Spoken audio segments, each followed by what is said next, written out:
सभी संतों की और सभी भक्तों की जय। जो भक्त नहीं है उनकी नहीं।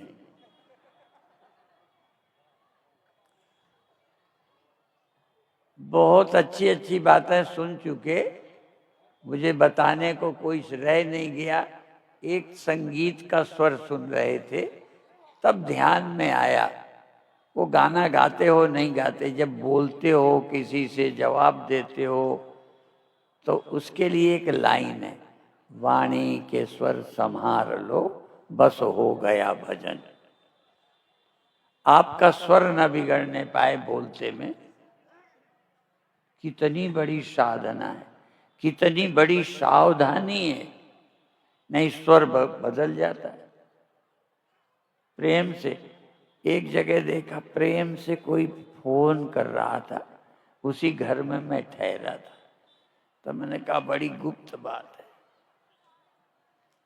पड़ोसी न सुने। और एक है इतना बुरा बोलते हैं। कई बार हमने देखा फ्लाइट में वो जो होस्टेज रहती हैं कितना प्यार से बोलती, पर कभी कभी लगता है घर में भी ऐसे ही बोलती होंगी।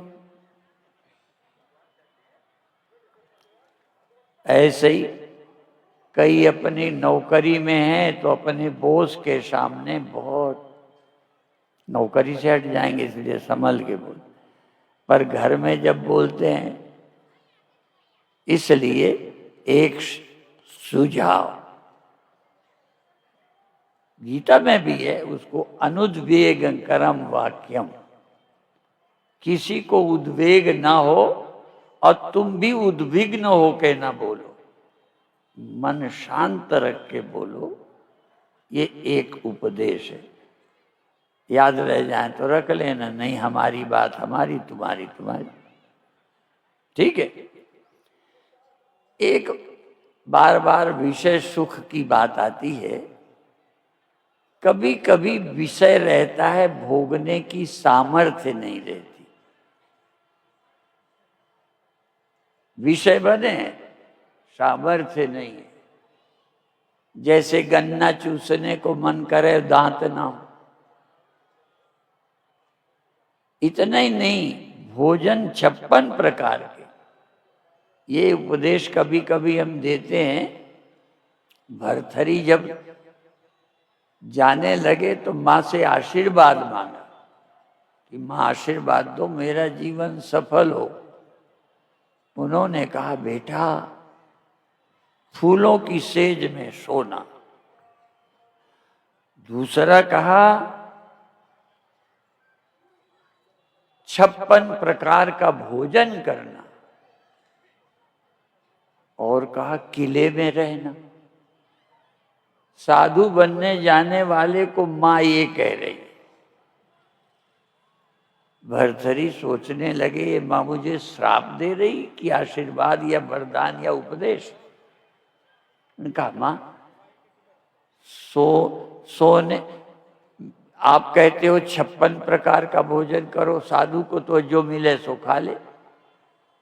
इन शब्दों का फर्क है, अर्थ यही है, जब तक अच्छी भूख न लगे तब तक मत खाना, नहीं भोजन 56 प्रकार का लगेगा ही नहीं, देखोगे अच्छा नहीं लगेगा। कई अमीरों के पेट भरे हैं, भोजन थाली में रखा है देख रहे, और हमने मजदूरों को देखा 7-7 रोटी रख के और नमक से खा रहे हैं, लगता है कैसा मजा आ रहा है। तब भोजन आनंद भोजन में नहीं है, भूख में है। इसी तरह से अभी कह रहे थे भोग उपलब्ध हैं, भोगने की क्षमता ही नहीं है। भोजन रहते बंद कर देते हो कि भोजन खत्म करके रुकते हो? तुम तो रोज खाते हो ना, भोजन खत्म करके खाना बंद करते हो कि भोजन रखा है बना है पर बस कहते हो? बस क्यों? भूख नहीं, माने खाने की सामर्थ्य चली गई, भोजन नहीं गया। बाकी चीजें मैं नहीं कहना चाहता,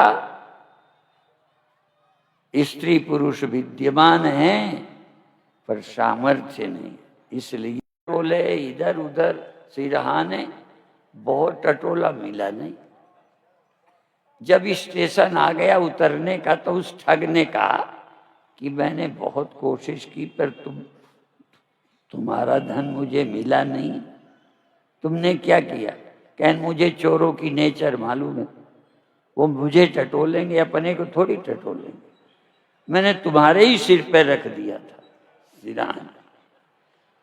तो भगवान भी जानते हैं तुम दुनिया भर में सुख ढूंढोगे, अपने यहाँ तो ढूंढोगे नहीं, इसलिए भगवान ने तुम्हारे भीतर रख दिया। तुम और सब जगह ढूंढोगे, अपने अंदर नहीं ढूंढोगे। अनिज सुख बिन मन लहाई की थीरा। अपने देखो, निज सुख बिन, अपने सुख के बिना मन कभी स्थिर नहीं होगा। इसका सुख फिर उसका सुख, फिर इधर फिर उधर भटको। यदि सुखी होना है तो अंदर के सुख को खोजो। निज सुख बिन मन लहाई की थीरा। मन स्थिर तभी होगा जब अपना सुख मिल जाए। अभी हमारा मन भटकता है, अब थोड़ी देर को कहीं ना कहीं मिलता है। यदि मिलता नहीं तो हम ना भटकते। थोड़ी देर खाने में भी मिला, थोड़ी देर पदार्थों में, धन में, परिवार में, रहता नहीं, मिलता तो दिखता है। इसीलिए हम बार बार ढूंढते रहते। एक बार यदि अपने, जैसे कहते ना, एक बार तुम्हें पा जाऊं मैं, ये बार बार नहीं कहा बार बार तुम्हें पा जाऊं, एक बार तुम्हें पा जाऊं मैं। तो मैं तुमसे कहता हूं, अन्य जगह बार बार मिला और बार बार चला भी गया, बार बार तुमने छोड़ने की प्रतिज्ञा भी कर ली। कई नशेड़ी नशे में बर्बाद हो गए, फिर प्रतिज्ञा भी करते हम नशा नहीं करेंगे, थोड़ी देर बाद फिर कर लेते हैं। एक नशेड़ी था, वो जब जाता था नौकरी चाकरी को तो पी लेता था, लौटते पी के आता था। पत्नी रोज समझाती थी, कभी कभी डांटती भी थी, लानत भी देती थी, तुम्हें शर्म नहीं आती, इतने होके पीना नहीं छोड़ते। उसने प्रतिज्ञा कर ली कि अब नहीं पीऊंगा। अब एक दिन प्रतिज्ञा कर ली, जब लौटा दफ्तर से रास्ते में शराब का ठेका था, तो बिल्कुल मन को नहीं पीऊंगा। वो पार होके निकल आया 100 गज आगे, आगे आके कहता, धन शाबाश, तूने अपनी आदत पर विजय प्राप्त कर ली है, तूने आज शराब नहीं पी, चल लौट के पी लेता हूं। विजय प्राप्त कर ली। तो हम ऐसे ही विजेता हैं। तो और इसीलिए वो काम विजेता थे ना नारद, उन्होंने कहा सब जगह ना कहो, तुमने कह दिया तो कह दिया शंकर जी से। और उन्होंने सोचा, भाई तुम ये क्यों कहते हो, मैंने काम पर विजय पाली, पाली ठीक है, ये जनाना थोड़ी अपनी शांति के लिए। यदि हमने कोई लाभ है तो आनंद के लिए, हम पर्चे छपाने के लिए थोड़ा। तो उन्होंने कहा, मुझे कहा तो कहा, भगवान को नहीं कहना, विष्णु को, वो गर्भहारी हैं।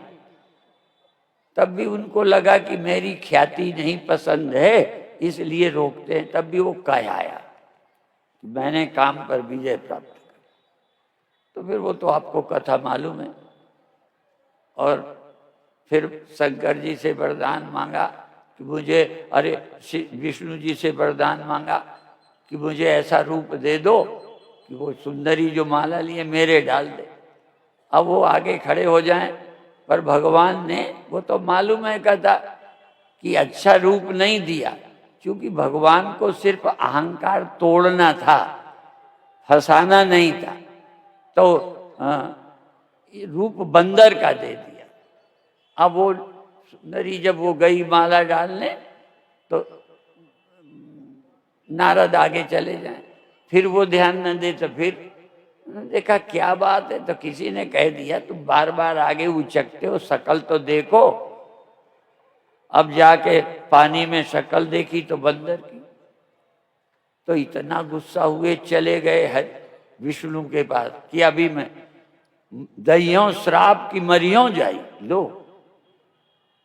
तुम औरों से लड़ जाते हो, नारद महाराज कामना न पूरी हुई, देखो दुश्मनी कैसे बनती।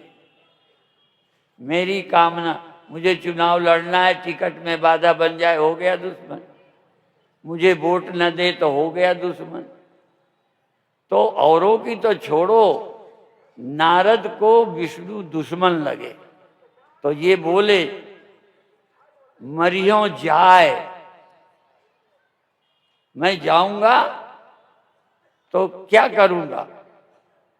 गए, दहियों श्राप दे दूंगा विष्णु को। तुम डरते हो ना, विष्णु को श्राप दे दिया।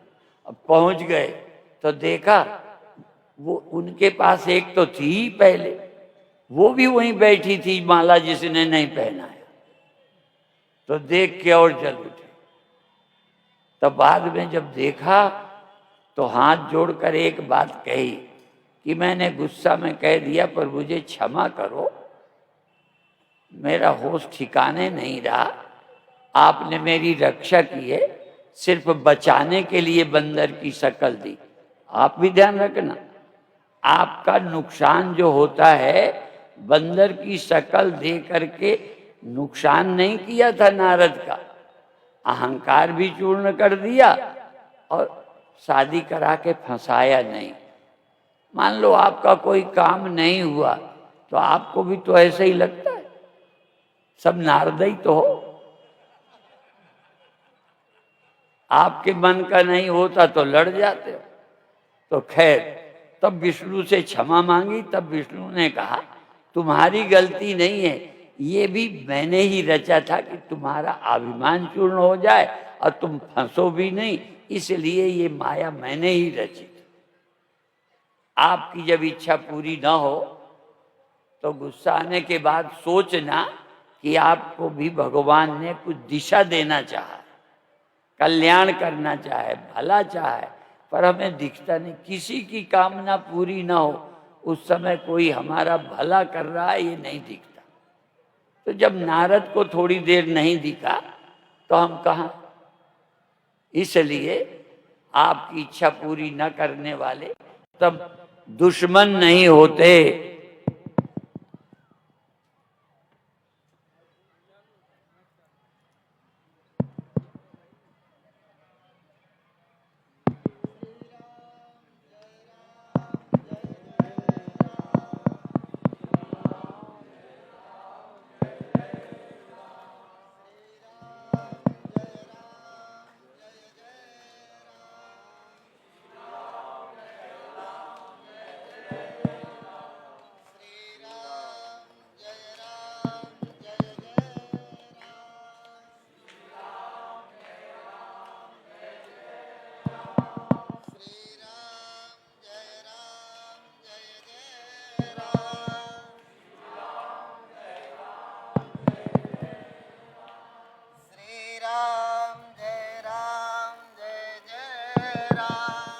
ओम।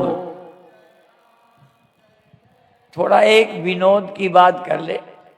स्वामी परमात्मानंद अभी कह रहे थे ना, हमारे ही कार्यक्रम में विघ्न पड़ता।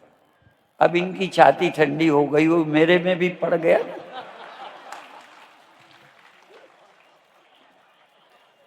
गुरु भाई है उससे, ठीक है। तो ये भी थोड़ा बहुत विघ्न, जीवन में कोई ऐसा नहीं है जिसको नहीं पड़ता। किसी की शादी में विघ्न, किसी की टिकट में, किसी के चुनाव में, किसी के और किसी विषय में। और कई लोगों ने स्वामी रामदेव जी को सहयोग दिया होगा, किसी एक आदमी ने नहीं भी दिया हो।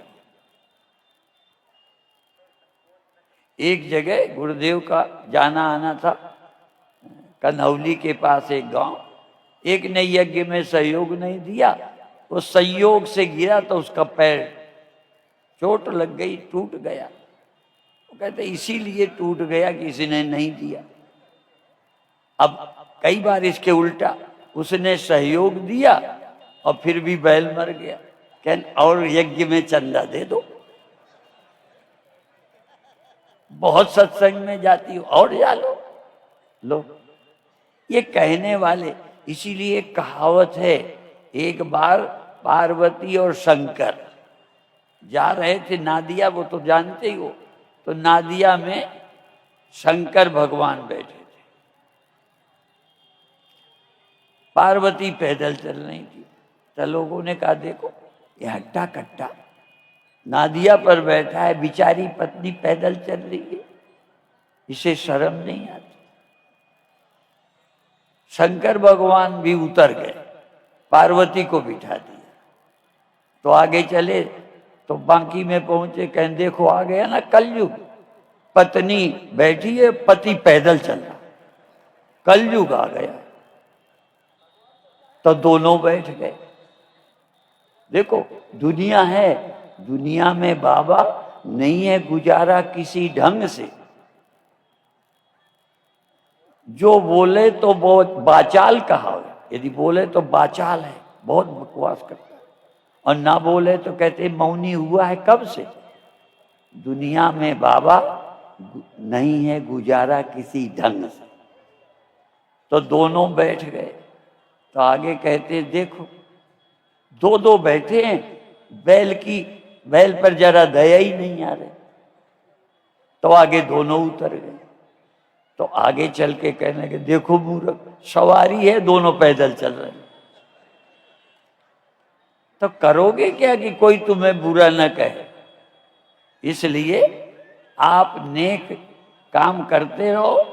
और लोग कहते ना हाथी अपनी चाल चलता है, हाँ, तो आप ईमानदारी के अच्छे रास्ते पर चलते रहो। निंदन्तु नीति निपुणा यदि वास्तवन्तु लक्ष्मी समाविशतु गच्छतु वा यथेष्टम अद्यैव वा मरणमस्तु युगान्तरेव न्यायात् पथा प्रविचलन्ति पदम न धीरा।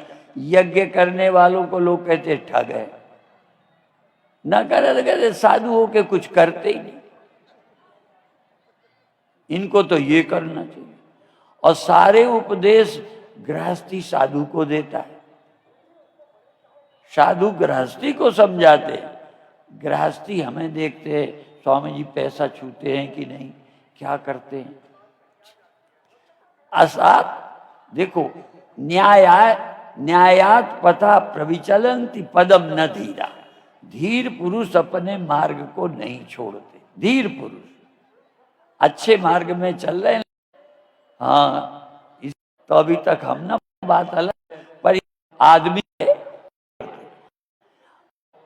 बात खत्म किया। दूध चूहा खा, कोई कहते दिक्कत की बड़ी बढ़ जाता में, जो कहते ये बेटे को का दश तो 4 बजे न निकल, सबसे धोखा लिखा है कल। मंदिर मतलब 4 बजे सिखाता